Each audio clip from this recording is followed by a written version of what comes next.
अधिकारी सुद्धा म्हटले होते का मी 10-1 दिवसामध्ये चौकशी लावतो म्हणून, ग्रामसेवकांचा येतो म्हणून. वाकोड्यांचा मग लावा त्यांना फार. काय बोलू त्यांना कधी सरांना कधी लावू. तुमची समस्या सांगा तिथं.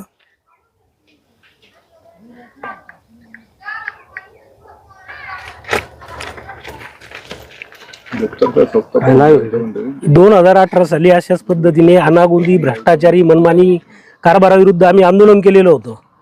आणि हे गाव कारभार करणारी माणसं काही वेगळी नाहीत, हे आपण सगळे एकच आहोत.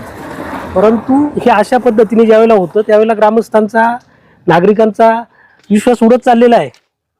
झालेलं काम कागदावर फक्त दाखवलेलं जाते आणि तिथे मात्र काही होत नाही, म्हणजे ही गंभीर बाब आहे.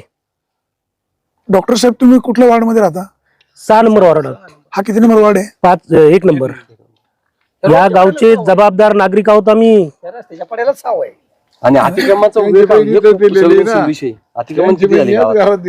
तू आपल्याला ह्या विषयावर बोला. तुम्हाला आता ऐका ना, तुमचा मुद्दा हा इथला संपलाय. इथं जर एक तास बोलले तर तिकडे जाता येईल. ओके चला. तिच्या खरेदी मोकर राहील बघा. ते खांबळ्यांना लाईट तरी आहेत का? खांबळे पडले ते पण बांधायला नाही तुम्ही.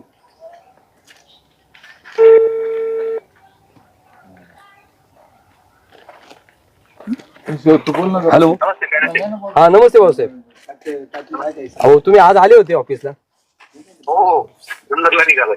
मग आता गेले का तुम्ही? मी तिथं आलो होतो ऑफिस मध्ये, पण तुम्ही नुकतेच गेले होते त्या ठिकाणून.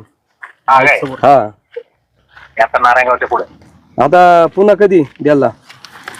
सोमवारी. त्यांना विषय सांगा. रस्त्यावर उभे आहे. विषय असा आहे, आम्ही दत्तनगर इथे जो एक जे बिल काढलेले 3 लाखाचं, त्याबाबत मीडिया घेऊन आम्ही इथं उभे आहोत या ठिकाणी. हा, 3 लाखाचं हे इथं दत्तनगर कुंभरवाडी जे बिल काढले ते. याच्याबद्दल तुमच्याकडे काय माहिती उपलब्ध आहे? दत्तनगर कुंभरवाडीचं टेंडर याच्या पूर्वी झालं होतं, मी येण्याच्या आधी. ते काम पण झालं होतं. माझ्या काळात आपलं बिल पेमेंटला आलं होतं. सर्व सदस्यांनी त्याला रितसर मान्यता पण दिली. सदस्यांनी दिली, पण स्थानिक लोक आहे नाही. स्थानिक लोकांचा असा आरोप आहे का ह्या ठिकाणी आम्ही त्या स्पॉट उभे मीडिया घेऊन, ते ह्या ठिकाणी काम बिलकुल झालेलं नाही. आता जे काय काम चालू आहे ते सीएम फंडातून काम चालू आहे. नाही, मुख्यमंत्री सडक योजनेतला. हो तेच सीएम तेच. दत्तनगर ते कुंभरवाडी जो रस्ता आहे. हो, दत्तनगर ते कुंभरवाडी, दत्तनगर पासून कुंभरवाडी, या रस्त्यामध्ये जो भाग मुख्यमंत्री सडक योजनेचा आहे, हो, तो सोडून, कारण त्या रस्त्यावर आपल्याला निधी टाकता येणार नव्हता. म्हणजे मला जेवढी माहिती तेवढी सांगतोय. हो, तो वगळता राहिलेला रस्ता त्या सदस्यांनी सगळ्यांनी एकत्र निर्णय घेऊन तो रस्ता तिथं केलाय. पुढे गेलाय. त्या ओढ्याचं नाव काय आहे? दत्तनगर कुंभरवाडीच्या मध्ये एक ओढा आहे. तुम्ही बिल काढायच्या आधी त्या स्पॉटला जाऊन वस्तुस्थिती पाहिली का? आता ते सदस्यांनी नाही सदस्य असं ऐका भाऊसाहेब, तुम्ही एक जबाबदार व्यक्ती आहे. सदस्य काही सांगतील, तुम्ही त्या स्पॉटवर जाणं तुमचं काम होतं. बिल काढण्याच्या आधी तुम्ही ती पाणी केली पाहिजे होती त्या कामाची. स्पॉट पाणी न करता तुम्ही बिल कसं काय काढला असा आक्षेप आहे आमचा. सदस्यांनी तर ठराव मंजूर केला ना बिल काढायचं. ओके, त्यांनी केला, पण एक तुम्ही जबाबदार व्यक्ती शासनाची म्हणून तुमचं काम आहे त्या स्पॉटवर जाणं. सरपंच तुम्ही त्या ठिकाणी जाऊन स्पॉट पाहिला पाहिजे नक्की या ठिकाणी काम झालंय का नुसतं डॉक्युमेंटली ऑफिशियली कंप्लीट केलं असं दाखवले आणि बिल काढून घेतले. जे लोकांनी एमबी केली बिल तयार केलंय त्यानंतर बिल फायनल झालं ना. एमबी एस्टिमेट झाल्यानंतर बिल फायनल झालं. पण ते कुठे झाले? इथं तर स्थानिक लोक म्हणा आमच्याकडे कामच झालेलं नाही. मग अन्य ठिकाणी ते काम नेले का तुम्ही? त्या वार्डातल्या सदस्यांची बोलणं झालं का तुमचं? वार्डाचे सदस्य एकही उपलब्ध नाही इथं.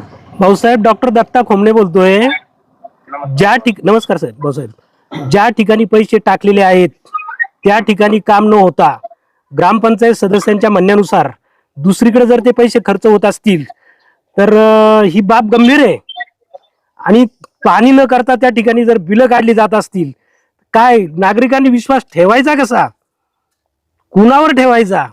तुम्ही ग्रामविकास अधिकारी आहात. मला वाटतं ज्या वेळेला आपल्याला बिल काढायचं आहे त्यावेळेला ते काम पूर्ण झालेलं आपण ग्रामपंचायत सदस्यांना बरोबर घेऊन पाहून नंतर ते बिल काढलं जावं. अशाच पद्धतीचे जर बिलं काढली जाणार असतील तर हे इथून पुढे फार नागरिक विश्वास नाही ठेवणार प्रशासनावर. शाखा अभियंता कोण? मला वाटतं असं एक जबाबदार नागरिक म्हणून तुमच्याजवळ खंत व्यक्त करतोय. आता रस्त्याने चाललो होतो, इथं मीडियाचे लोक आलेले आहेत, ग्रामस्थ जमा झालेले आहेत. चालले नव्हते इथं आले खास त्यासाठीच. चुकीचं नाही बोलायचं. नाही ती त्यांच्या पाहुण्याकडे चालली होती. इकडे चाललो होतो मी. ठीक आहे, त्यांची काय असेल नातेवाईक आहे, ते. आता हा, तुम्ही- आता मला एक सांगा, तुम्ही मी शाखा त्यांच्या अभियंता कोण आहे? आणि आमच्या काम आहे तुम्हाला विचारणं. शाखा अभियंता कोण आहे? शाखा अभियंता कोण ओढगे आहेत का? लावा वडग्यांना फोन. वडग्यांचा नंबर घ्या. ओढग्यांचा नाही आमच्याकडे. नंबर घेता ना ग्रामसेवक. ओढग्यांचा नंबर पाठवा. एकच मिनिट माझ्याकडे आहे का बघा. बघतो म्हणजे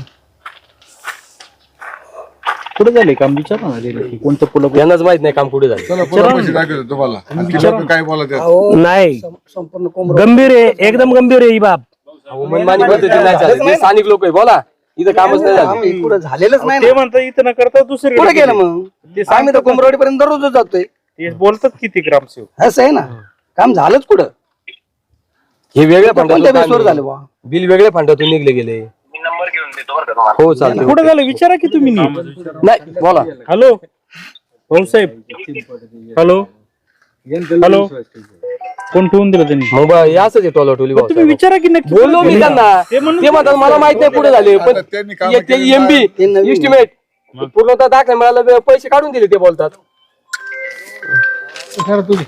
आता जरा हे तुम्ही पहा ना, याला जावं क्रमांकच नाही. नाहीये. यस, मग जावं क्रमांक नाही. मग जावं क्रमांक नाही, मग हे काम कसं काय काय याच्यातून मंजूर झालं आणि कुठून झालं कसं झालं? पाहिजेच ना. हा? हे कार्यारंभ आदेश आहे, याच्यावर जावं क्रमांकच नाही. ग्रामपंचायतने जावं क्रमांक आवक क्रमांक काहीतरी लिहायला पाहिजे होता. याच्यावर कुठेही लिहिलेलं नाही. आणि उपसरपंच हा.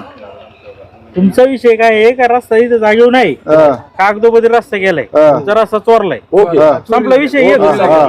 ते काय आता तांत्रिक विषय काढतात, ते सगळंच बोगस झालं ना. ते जातचं खरं असं. तरी पण ते जाऊ किंवा पाहिजे होतं. ठीक आहे, हा पाहिजे होता, पण ते सगळी चौकशी होईल तुमच्या लिख्यात. आता दुसरा पार्ट काय आहे? तो कुठला तरी ग्रामसेवक हे गेले गटर बांधली, तिथं बांधलंच नाही आणि 2 वेळा निधी काढला तुमचं त्या लिखित बोला. चला नाव सांगा संपूर्ण. ते आधी माईक हातात जरा बोला. माझं नाव शंकर तुकाराम शिंदे, बेल्लेगावची. बेल्लेगावचे 3 नंबर वार्डातील रहिवासी. काय झालं तिथं? आमच्या 3 नंबर वार्डामध्ये गेल्या 3-4 वर्षापूर्वी हा नमस्कार भाऊसाहेब. अहो विषय असा होता, हे बेलला कोंबडवाडी जो 3 लाखाचा फंड टाकलेला आहे आपण, याचं एमबी इस्टिमेट झालेलं आहे आणि बिल काढलेलं आहे. पण इथं स्थानिकांचं असं लोक म्हणणं आहे की या ठिकाणी कामं चाललंय, इथं मीडिया आलेली आहे आणि मीडिया पुढे हा विषय चालू आहे सध्या. मीडियाला तुम्ही बोलवलंय. हा हो 3 लाखाचं बिल काढलेलं आहे. संबंधित एजन्सी आहे सागर ताजवे. हा मग याच्याबद्दल तुमचं काय म्हणणं आहे? काम या ठिकाणी झालं ना असं स्थानिकांचं म्हणणं आहे. इथं सीएम फंडातून काम चालू आहे. नाही ते बघावं लागत नाही. काय कुठला विषय मला नेमका लक्षात येईना. हा नगर ते कुंभरवाडी. तुम्हाला नाही सांगता यायचं का? सांगतो नाही, आता लक्षात नाही माझ्या. पाहून सांगतो तुम्हाला. ठीक आहे. पाहून सांग. चालते का? नाही सांगता येणार त्यांना. आता अधिकारी सुद्धा टोलवा टोलवी करतायत. नक्कीच. तुमची आता मागणी काय? टीचर कारवाई. तुमची मागणी काय डॉक्टर खोमणे? प्रशासनाचं जे हे चाललेलं आहे, टोलाटोली जी चाललेली आहे, ह्यामध्ये काहीतरी बरंचसं काळबेरं दिसतंय. याला जबाबदार टोटली प्रशासन आहे, याची दाद ग्रामस्थ मागतील. म्हणजे या प्रकरणाची चौकशी व्हावी, दोषींवर कारवाई व्हावी. सखोल चौकशी होय. यात तुमची माहिती खोटी निघाली तर तुमच्यावर कारवाई व्हावी. नक्कीच ही लोकशाही आहे.